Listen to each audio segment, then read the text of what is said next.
It's DSP's most disappointing games of 2015. Number 1, Tony Hawk Pro Skater 5, or as I called it in my reactions video, Tony Hawk Pro Skater, Die, Die, Die! Wow. If ever there was a game that ever didn't need to be made, you have found it. The Tony Hawk Pro Skater franchise had been all but dead for quite some time. Now, there have been other Tony Hawk spin-off games recently, and I actually think that's why they decided to rush out this release, trying to basically bank off of the Pro Skater name to make you think this is like an awesome official installment and final installment in the game franchise before this game developer and publisher lose the rights to the Tony Hawk name.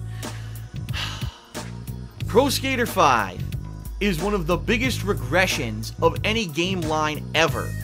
All of the additions that happened during the course of the Tony Hawk Pro Skater games were removed. This game feels like a game, and by the way, in a lot of ways, looks like a game that should exist in the 1990s. Oh, you're Tony Hawk. You're way too old to be skateboarding. Why don't you go through a swimming pool and knock fucking giant balls out of it?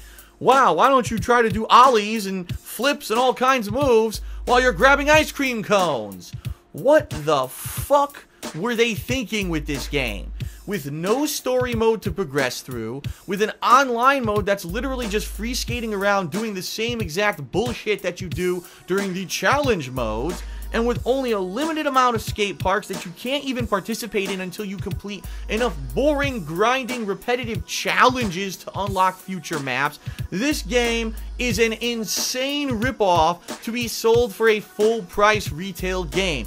It really feels like they said, gee, let's just take the original Tony Hawk Pro Skater games from 20 years ago, slap on some slightly improved visuals, slap on the number 5, and see if anyone notices, because there's been so long since the Tony Hawk franchise has existed, who's gonna care, right?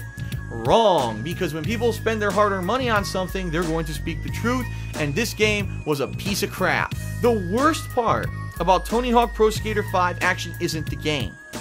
It's the fact that they actually went out and got new skaters, meaning some of the most popular skaters of the modern day are in this game as characters. They're in the full motion videos, and they probably thought, man, we grew up with the Pro Skater games, we love those games, but now we're gonna get to be in one, and we're actually gonna get some promotion in a game that's tied to Tony Hawk. How awesome is this? We're gonna get our name out there, this is an awesome thing for us, and we're all gonna make out.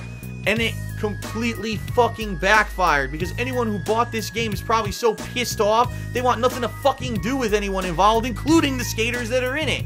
So what a fucking joke. What a disrespect to the sport of skateboarding. What disrespect to everyone involved with the project to put out such a stinky piece of crap and to sell it for full price. Maybe, at the most, I would say $10 to $20 would be a valid price tag. But to put number 5 on Tony Hawk Pro Skater 5 and pretend like it's the 5th installment and a progression in a series is a falsified fucking lie. These game developers should be punished. I wish that there was a class action lawsuit to sue these motherfuckers for saying that this was the 5th installment. It was not in any way, shape, or form a full-fledged game, nor was it a progression in the series.